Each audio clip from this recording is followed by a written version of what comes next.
এই কোরআন মাজিদের আমল, আয়াতুল কুরসির আমল রাত্রে আমরা যারা তিলাওয়াত জানা আছে ঘুমাইতে সময় ফরিয়া ঘুমাই, নবীজি বলেন আল্লাহ তাআলা সারা রাত্র সে ঘুমাই গেলে শয়তানি ওয়াসওয়াসা কুমন্ত্রণা কিয়া হেফাজতের জিম্মাদার স্বয়ং রব্বুল আলামিন হয়ে যান।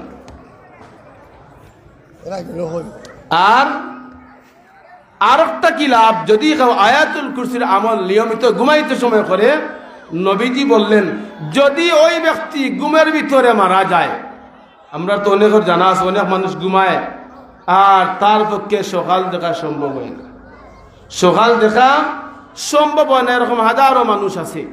দৈনিক রায় ফজরের নামাজের পরে উনবা খালি মাইকের মধ্যে এলান, মৌতের এলান, তারপরেও তো আমরা ডরাই না, আমিও ডরাইলাম না। আল্লাহ তাআলা আমরা প্রত্যেককে ডরানোর তৌফিক দিতা, ডরাইতাম আল্লাহরে মরণে ডরাইতাম যে দুনিয়ার জমিন অবস্থায় কিছুদিন।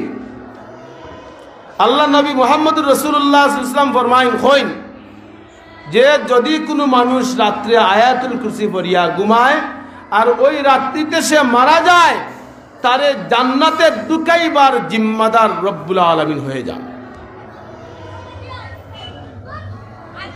এত দামি আল্লাহর কোরআন, এই কোরআনের সাথে সম্পর্ক আমরা যারা বয়স হয়ে গেছে, যারা আমরা বয়স হয়ে গেছে তারা কি করতাম? কোরআন মজিদ তো শিকার বিভিন্ন মাধ্যম আছে, বিভিন্ন পন্থা আছে। তবলিগের মাধ্যমে ইমাম সাহেব